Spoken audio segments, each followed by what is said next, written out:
Мындан бияка туугандар Жердеш паркы официальный түрдө Санкт-Петербург шаарында дагы иштейт.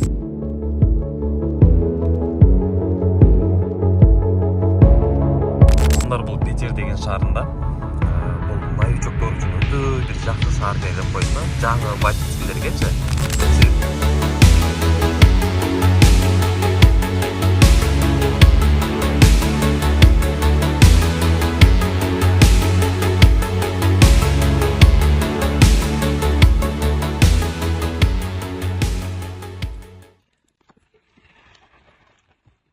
Өмүрбек сенсиңби? Жердеш парк. Бул жактан да камера таап алды туугандар. Так, ассаламу алейкум урматтуу жердештер. Арыбаңыздар туугандар. Биз Питер шаарындабыз туугандар. Биз буйруса Питерге келдик. Кечээ келгенбиз. Уйкусурап эртең менен сразу жумушты баштайбыз. Эмгекти сүйгөн адамдарбыз. Буйруса Питер шаарында 5 күн катар болобуз туугандар. Анан көрсөтөбүз. Буйруса иншалла Жердеш жамаатын дагы да кеңейтели. Бул жактагы кыргыз, негизи мусулман туугандарга келип отурабыз туугандар. Буга чейин караштырдык, билиштирдик. Көбүнчө эле өзүбүздүн мекемечилердин жердештер паркында эмес, башкалардын паркында экен. Бирок бул нерсени биз оңдойбуз. Бир туугандар, бизди күтүп алыңыздар. Туугандар, бүгүн буйруса Питер шаарына биринчи жумуш күнүбүз. Жанан сиздерге көрсөтүп коелу, эмне машинада бүгүн жумуш алып барабыз. Бүгүн деген тууган биз мындай машинага Hyundai Жок, Solaris. ойломоңуздар, бул такси эмес. Бул такси эмес. Бул Курьер Экспресс тармагында бүгүн жумуш алып барабыз туугандар. Эми мындай да, Питер шаарына биринчи жолу келип атабыз. Бул жакта эч кимди билбейбиз. Негизи жумуш системасы кандай заказ болот, эмне болот билбейбиз. Ошого деген биз биринчи грузовойдон эмес, кичинерээк машинадан баштайлы деп кечтик. Курьер Экспресс машинасында жумуш алып барабыз. Бирок такси эмес туугандар, дагы кайталап коеюн. Анан буйруса жумушка саат 10:30 чыгып атабыз, 10:30 жумушка чыгып атабыз. Иншалла бүгүн 12 саат бою жумуш алып барып, сиздерге ачык айкын видеого тартып көрсөтүп турабыз. Анан туугандар, кимде ким Москва шаарындагы мекендештер, жердештерим, кимдин тааныштары Петербург шаарында грузовой тармагында иштеп аткан болгон болсо, Жердеш паркы аларды күтүп атат. Мындан бияка туугандар Жердеш паркы официальный түрдө Санкт-Петербург шаарында дагы иштейт. Андыктан келиңиздер, кошулуңуздар. Парктын комиссиясы болгон 3% туугандар. Ар ай сайын аштар, ар кандай белектер сөзсүз түрдө болуп турат. Биз өзүбүздүкүлөрдү эч качан капа кылбайбыз. Өзүбүздөн болгон жардамды, көмөктү 24/7 иншалла көрсөтүп атабыз. Анда эмесе биз бисмиллах деген бойдон жумушту баштайбыз. Бисмиллах бардык жакшылыктын башаты туугандар. Бисмилла. Анан жердеш жамаатым, москвичтерим, комментарийге жаза кеткиле. Парк боюнча Петербург шаарындагы билсин. Мен оозумдан эмес, чыныгы иштеп аткан адамдардын оозунан билсин. Анан аккаунт боюнча айта кетейин жамаат. Бул аккаунт мен өзүмдүн аккаунтум, өзүмдүн аккаунтумда жумуш алып барабыз. Анан эмне приоритет? Бренд машина дейт, платина дейт, рейтинг дейт, профессионал дейт туугандар. Ушул приоритеттер бар. Андан сырткары активность 82, рейтинг 4.99, уровень платина туугандар. Мынакей, иштелбеген аккаунт, өмүр иш көрбөгөн. Иш көрбөгөнүнө 1 жылдан ашып атат го дейм. Буюрса ушул аккаунт менен бүгүн жумуш алып барабыз. Бул Питер деген шаарында бул маючоктор үчүн өтө бир жакшы шаар экен деп койдум, жаңы водительдергечи. Себеби дегенде көчөлөрдө движение өтө аз. Майрамга байланыштуу. Бул жака келсе дагы деп адамдар башкачараак экен, чындыгында эл айткандай экен. Өзүм да биринчи жолу Питер шаарына келип атам. Биринчи впечатлениялар өтө жакшы. Мен оюм боюнча ошо жаңы үйрөнчүктөргө Питер шаары эң ыңгайлуу шаар экен деп убактылуу айтып турам. Андан сырткары бүгүн майрамдык выходной күнү туугандар. Ошол себептен өзүбүз дагы билбейбиз жумуш кандай болот. Буюрса биринчи күндөн, понедельник күндөн баштап грузовой тармагында жумуш алып барабыз. Анан ошондо ачык айкын ошондо көрүнөт туугандар. Жумуш күнү башталгандан баштап жумуш кандай болот бул жакта. Ага чейин Курьер Экспрессте бир аракет кылып көрөлү. Анан туугандар, бул питерлик бир туугандарыма маалымат кылып кетейин. Биз Жердеш паркы өзүнүн жумушчуларына, өзүнүн коллегаларына кам көргөн парк, өтө кам көрөт. Биз бул тармакта негизи мен өзүм бул тармагында 2022-2021 жылдан бери жүрөм. Грузовой тармагында өзүм дагы 2 жыл жумуш алып баргам. Андан сырткары парктын иштеп атканына уже 2 жыл болуп атат. Өтө ийгиликтүү. Биз Москва шаарына жумуш алып барабыз. Москва шаарына бүт менин коллегаларым полностью билишет кандай жумуш алып барышыбызды. Ошондуктан кыжаат болбоңуздар, ойлонбоңуздар, биз эмне бул кече эле чыгып алды дебеңиздер. Өз жумушубузду билген, так аткарган буюрса жигиттерденбиз.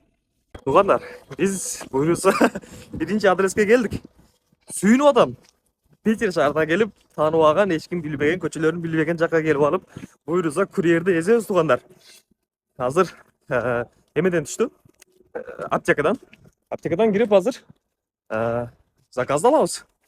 Питерлик мекендештер мындай жолдордо, мындай пробка жок мезгилинде иште кылыш керек туугандарым. Кечинде көрсөтөбүз. Бирок вообще без кеп түштү туугандар. Жан эле кайшы.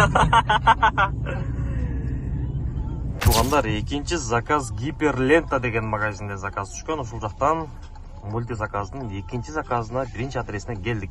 Көрдүсү туугандар, ушул жерден заказ алабыз. Тамам. Биз дары-дармекти алдык, продукттарны кылдык. Эми азыр гүл алып алышыбыз керек. Ушул жерден алып кетебиз буюрса. Ошондо биз жалгысынан 3 заказ алдык, 3 адреске алып барабыз. Биринчи алып бара турган заказыбыз 1,5 километр алыстыкта экен жумага. Жер кайда экенбиз? Так, буюрса, бисмилlah. Ак жол бизге. Биринчи заказ тапшырып чыктык. Буюрса, бисмилlah деп. Экинчи заказ тапшырганы жөнөдүк анда. Туугандар, экинчи заказыбызды таштап чыктык. Буюрса, үчүнчү заказ таштаганы кетип атабыз. Питердин так центр көчөлөрүнүн бири. Машина жок.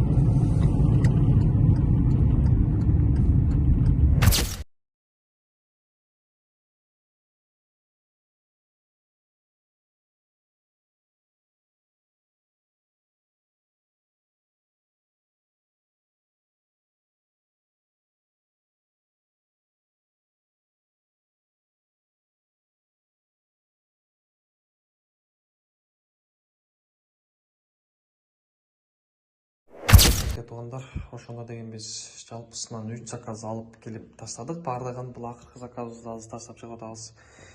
Жалпы жаап бергени 918 рубль дейт. 1,5 сааттай убакыт кетти. 1,5 саатта мынакей. Ушул акча. Туугандар, заказды алып тапшырып атабыз. 1,5 километрге келдик. Опусунан дегенде ошондо бизде 2 заказ менен 900 рубль болду. Туугандар, муну караңыздар. Ушуну суфет тирилтип алып, ушуну минип алып доставка кылсаңар, аны сүрөккө түшүп атат, эзип атат биякта. Өтө коз керемет шаар экен. Жагып атат. Эчкеле заказ обычный заказдар туугандар, ошол 300 рубль, 400 рубль.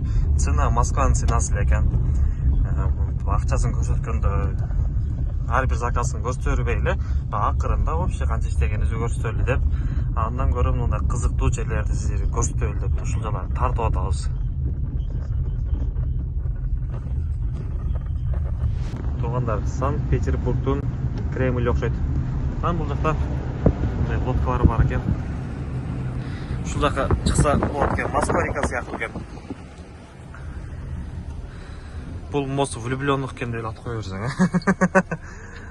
Это смешно, очень смешно. Хлопаю двумя руками.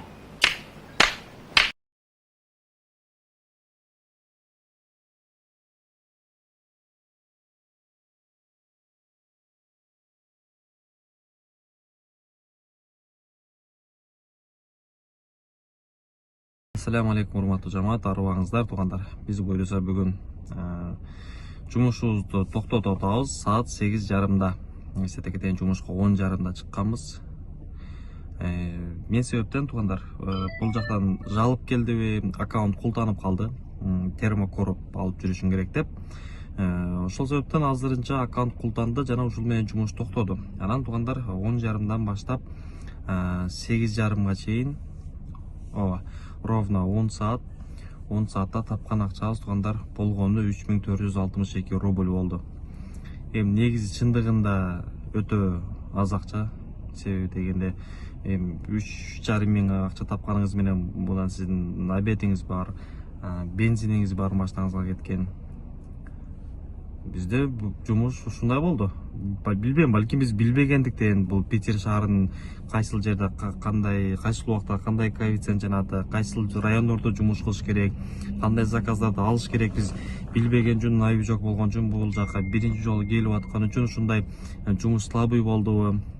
Ал жагы биз билбейбиз. Ошол анан негизи Питер шаарында жеңил машина менен ушундай жумуш алып барып аткандар болгон болсо, туугандар жаза кетиңиздер. Негизи чындыгында орто эсеп менен күнүгө канча акча тапса болот? Буюрса жакынкы күндөрдө грузовой машинада жумуш алып барабыз. Жумуш күндөрү баштала берсин туугандар. Андан сырткары бүгүн выходной болгон үчүн, кечеги күнү майрам болгон үчүн дагы жумуш слабый болушу мүмкүн. Себеп дегенде бизде Москвада ушундай эле. Москваны жакшы билем. Выходной күндөрү, майрам күндөрү, праздник күндөрү жумуш слабый болот, коэффициенти жанбайт. Ошол сыңарындай эле бул жакта да ошондой болушу мүмкүн. А балким жумуш күндөрү башталгандан баштап жумуш кадимгидей болуп калат.